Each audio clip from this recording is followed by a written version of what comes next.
కూడా నిర్మించుకోవడం ఈజీ అవుతుంది. ఇది ప్రాఫిట్ మేకింగ్ బిజినెస్. సంవత్సరానికి 400-500 కోట్ల లాస్ మేకింగ్ బిజినెస్ నుంచి బ్యాంకులలో అప్పును రేట్ ఆఫ్ ఇంట్రెస్ట్ తగ్గించుకుంటే ప్రాఫిట్ మేకింగ్ బిజినెస్గా మారింది. కిషన్ రెడ్డి గారు మే 20 తారీఖు నాడు కట్టర్ని, 21 నాడు అశ్విని వైష్ణవ్ని కలిసి ఇంత సులువుగా మీరు రేవంత్ రెడ్డి వస్తే పనులు చేస్తే తెలంగాణ రాష్ట్రంలో బీజేపీ ఉండాలన్నా మూసేయాలన్నా, ఈ తెరకాసు పెట్టుతో ఇప్పుడు లోన్ డిస్బర్స్ చేయకుండా పీఠముడు వేసుకొని కూర్చుంది కేంద్ర ప్రభుత్వం. అందుకు ఇన్ని రోజుల నుంచి కిషన్ రెడ్డి వెనకాల పడుతున్నాను నేను. ఇది transaction between IRFC and state government of ఇండియాలో ఉండే, స్టేట్ గవర్నమెంట్ ఆఫ్ తెలంగాణలో ఉండే హైదరాబాద్ మెట్రో రైల్ లిమిటెడ్ మధ్యలో.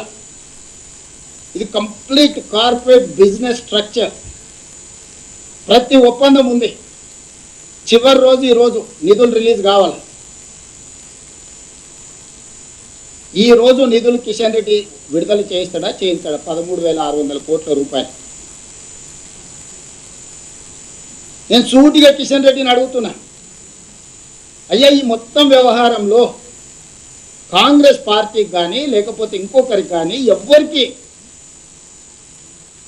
ఎవ్వరొక్క రూపాయి తీసుకుపోయేది కాదు. ఉన్న లోను యాస్టీస్గా ఎల్ఎన్టీకి డబ్బులు పోతాయి. 1,400 కోట్ల రూపాయలు ఈక్విటీ పోతాయి. 13,600 కోట్ల రూపాయలు లోన్ ఎల్ఎన్టీ నుంచి మన హైదరాబాద్ మెట్రో రైల్ లిమిటెడ్కు బదిలీ అవుతాయి. 8.5% రేట్ ఆఫ్ ఇంట్రెస్ట్ కట్టే బదులు 4% రేట్ ఆఫ్ ఇంట్రెస్ట్ కట్టే Hyderabad metro rail limited profit making business company కింద వస్తుంది. ఎప్పుడైతే మాకు ఇది వస్తుందో, మన కట్టర్ని కట్టిన నువ్వు ఇది ఓనర్షిప్ తీసుకున్నా ఇమ్మీడియట్గా ఫేజ్ 2కి మనం ఆలోచన చేద్దామని. ఆయన ఫేజ్ 2లో ఫేజ్ 1 ఫేజ్ 2 కలిపి నడపాలంటే ఇది అదే అని అధికారులు తిరగాల్సి పెడితే నేను మాట చెప్పిన, సార్ మీరు ఏమొద్దు ఎన్ఓసి అండి, మా హైదరాబాద్ మెట్రో రైల్ లిమిటెడే సేమ్ అదే ఐఆర్ఎఫ్సి ద్వారా లోన్ తెచ్చుకొని 122-123 కిలోమీటర్లు ఏదైతుందో 40,000 కోట్ల రూపాయలు అవుతుంది. ఆ 40,000 కోట్ల రూపాయలు కూడా 4% రేట్ ఆఫ్ ఇంట్రెస్ట్ తెచ్చుకొని మేమే కట్టుకుంటాము. మీ 50% కేంద్ర భాగస్వామ్యం కూడా మాకు వద్దు, మొత్తం మహారాష్ట్రమే కట్టుకుంటుందని లెటర్ ఇచ్చి వచ్చిన అక్కడికక్కడనే. నీకు ఇష్టమైతే జాయిన్గా, నీకు కష్టం అనిపిస్తే, నీకు రాజకీయ ఒత్తిడి ఉంటే అన్ని రాష్ట్రాలకు మెట్రోలో 50% చేరి నువ్వు ఇచ్చినావు, నాకు మాత్రం ఇయ్యని అంటున్నావు. నీకేదో నాకు చెప్పని సమస్య ఉన్నది కాబట్టి నాకు జస్ట్ ఎన్ఓసి ఇచ్చేసి నేను ఐఆర్ఎఫ్సి నుంచి మిగతా 123 కిలోమీటర్లు కూడా నా సొంత పైసలతోటి నేనే గ్యారంటీలు ఇచ్చి నేనే నిర్మాణం చేసుకుంటాను కూడా లెటర్ ఇచ్చి వచ్చిన మనం కలిసినప్పుడు. ఇంకా చిక్కపోయారు, ఓహో మాకు సంబంధం లేకుంటేనే మొత్తం 200 కిలోమీటర్లు రేవంత్ రెడ్డి మెట్రో కట్టుకుంటే ఇక నరేంద్ర మోడీ గారి గురించి చర్చ ఉండదు, కిషన్ రెడ్డి గురించి చర్చ ఉండదు, కేంద్ర ప్రభుత్వం గురించి చర్చ ఉండదు. నగర ప్రజలకు రాష్ట్ర ప్రభుత్వం మొత్తం మెట్రో నిర్మాణం చేసి అంకితం చేస్తే రాజకీయంగా మాకు నష్టం వస్తుందని చెప్పి ఈరోజు కుట్రపూరితమైన ఆలోచనతోటి ఈరోజు ఇది ఎక్కడికక్కడ చిన్నాభిన్నం చేయడానికి బీఆర్ఎస్ బీజేపీ కలిసి కుట్ర చేస్తున్నాయి. నేను రాజకీయపరమైన ఆరోపణలు నేను చేయదలుచుకోలేదు. నేను కిషన్ రెడ్డి గారికి విజ్ఞప్తి చేస్తున్నా, మీరు సికింద్రాబాద్ పార్లమెంట్ సభ్యులు, అంతకంటే ముందు ఇదే పార్లమెంట్లో అంబర్పేట నుంచి మీరు శాసనసభ్యులు, చేవెళ్ళ మీ పార్టీ పార్లమెంట్ సభ్యుడు, మెదక్ మీ పార్లమెంటే సభ్యుడు, మల్కాజ్గిరి ఈటల రాజేందర్ గారు 100% మీ 4 ఎంపీలు ఉన్న ప్రాంతంలోనే ఈ మెట్రో విస్తరణ ఉంది. ఈ మెట్రో విస్తరణ జరిగే దగ్గర మా గణేష్ ఒకడు, మా నవీన్ ఇద్దరు ఉన్నారు ఎమ్మెల్యేలు. మాకేం పెద్ద ఈడ ప్రజాప్రతినిధులు కూడా లేరు. మిగిలిన వాళ్ళు మీ బీఆర్ఎస్ వాళ్ళు, మీ తమ్ముళ్ళే ఉండరు. శత్రువులు అంటూ ఎవరైనా కిషన్ రెడ్డికి ఉంటే ఒకవేళ శ్రీ గణేష్ ఉండొచ్చు, నవీన్ యాదవ్ ఉండొచ్చు ఈ సిటీలో. మొత్తం మీ ఎమ్మెల్యేలు మీ ఎంపీలు మీరే కదా అన్నదమ్ముళ్ళు. ఎందుకు కిషన్ రెడ్డి బాధ్యత తీసుకోడు? కిషన్ రెడ్డి నిజంగానే మెట్రో అయిపోయిన దానికి కట్టర్ని కలిసినప్పుడు నన్ను ఎందుకు తీసుకుపోడు? వరంగల్ ఎయిర్పోర్ట్ మొత్తం కొలిక్కొచ్చి స్లోడౌన్ అయిపోయింది. రామ్మోహన్ నాయుడుని కలుస్తాడు, ఏం మాట్లాడిండో చెప్పడు. అశ్విని వైష్ణవ్ని కలుస్తాడు, ఏం మాట్లాడిండో చెప్పడు. ఆయన కలిసి వచ్చిన తర్వాత నేను పోయి కలిస్తే వాళ్ళ మాటలు మనకు అర్థం కాదా? మనం ఏ సమాజంలో ఉన్నాము? ఒక మనిషి మనతో వ్యవహరించేది, మాట్లాడే విధానాన్ని మనం అర్థం చేసుకోలేమా? ఈరోజు మొదటి విడత రాష్ట్ర ప్రభుత్వం Hyderabad metro rail limited take over చేస్తేనే రెండవ విడత అనేది నిర్మాణానికి అవకాశం ఉంది. మొదటి విడత టేక్ ఓవర్ చేయాలి అని అంటే ఇండియన్ రైల్వే ఫైనాన్స్ కార్పొరేషన్ 13,600 కోట్ల రూపాయల ఒప్పందం ప్రకారము నిధులు రిలీజ్ చేయాలా. దీనికి ఇంకో తిరకాసు ఉంది. జపాన్ నుంచి ఆల్రెడీ వాళ్ళు పైసలు తెచ్చి బ్యాంకులో పెట్టుకున్నారు. జపాన్ ఆల్రెడీ ఐఆర్ఎఫ్సి ఖాతాలో పైసలు వేసేసింది. నేను నా మార్జిన్ మరి 1,400 కట్టేసిన. ఇప్పుడు అది ఆగిందంటే కేంద్ర ప్రభుత్వానికి కూడా భారం. జపాన్కి అయితే ఇంట్రెస్ట్ కట్టాలి కదా. నువ్వు కస్టమర్కి ఇచ్చినవో ఇయ్యలేదో నీ ఖాతాలో ఆల్రెడీ వేసేసింది జపాన్. ఇప్పుడు జపాన్కి ఏమి ఇంట్రెస్ట్ ఎట్టకెళ్ళి కడతాడు? ఇప్పుడు తిరకాసు మాట్లాడదామంటే కిషన్ రెడ్డి గారు సమయం ఇయ్యరు. మేము లేనప్పుడు వెళ్ళి కలిసి మొత్తం మాట్లాడు. నిన్న కూడా కిషన్ రెడ్డి గారు మళ్ళీ అబద్ధాలు చెప్తున్నాడు. కేంద్ర ప్రభుత్వం ఆల్రెడీ 50% ఒప్పుకున్నది నిజమైతే కాగితం ఎక్కడుందో చూపింది.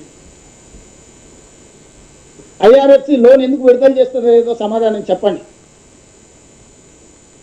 గతంలో రాష్ట్ర ప్రభుత్వం గ్యారెంటీ ఇస్తే లోన్లు వచ్చేది.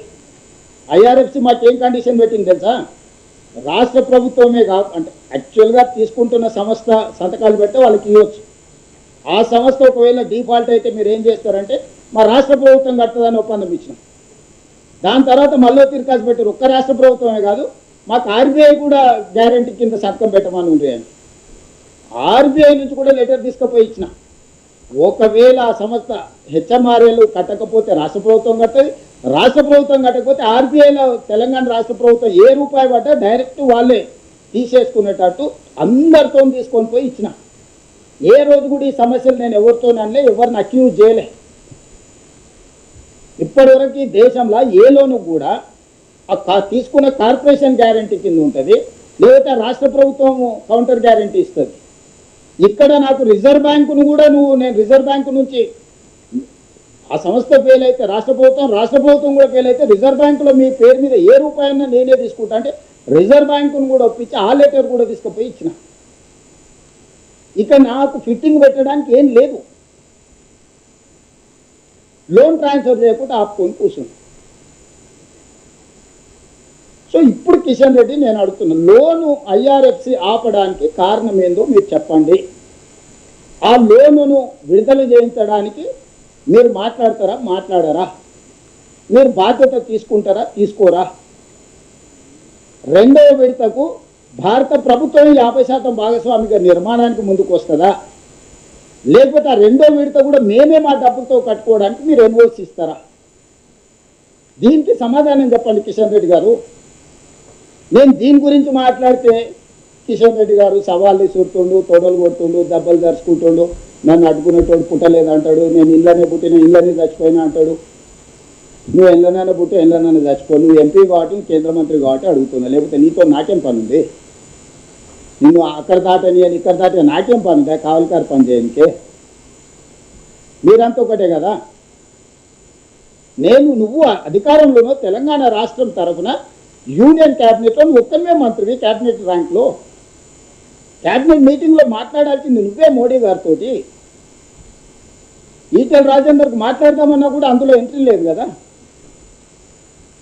పోనీ నువ్వు నీ పార్టీకి ఎంత నిబద్ధత కలిగిన వాళ్ళు అన్నీ మీ ఎమ్మెల్యేలు మీ ఎంపీలు పోయి మోడీ గారికి లెటర్ ఇచ్చొచ్చారు, నువ్వు ఏ తోటలో తింటున్నావు, ఏ తోటలో వండుకుంటున్నావు అని. మీ వాళ్ళే చెప్పారు కదా దొంగది కాదు తోటలోకి రాదని. నన్నెందుకు అంటావు కిషన్ రెడ్డి గారు? నేనేమన్నా నేనేమన్నా కేసీఆర్ 2021 నిన్ను అన్నాడు? ఏమన్నాడు శ్రీనివాస్ రెడ్డి? ఏదో అన్నాడు కాదు, రండా అన్నాడు కాదు. నేను అట్లా ఏమన్నా అంటే నాకు కిషన్ అన్న అని మర్యాద ఇచ్చే మాట్లాడుతూ, కేసీఆర్ అన్నట్టు నేను రండా అని ఎప్పుడు అన్న అంటున్నా? నేనేమన్నా తక్కువ చేసి మాట్లాడుతున్నా? నీ గౌరవం తగ్గేటట్టు నేను ఎప్పుడన్నా మాట్లాడుతున్నా? లేదే. నువ్వు ఒక యూనియన్ క్యాబినెట్ మినిస్టర్, నేను ఒక స్టేట్ చీఫ్ మినిస్టర్. మన ఇద్దరి మధ్యలో సత్సంబంధాలు ఉండాలి. మన ఇద్దరం కలిసి రాష్ట్రానికి నిధులు తీసుకురావాలి, మన నగరాన్ని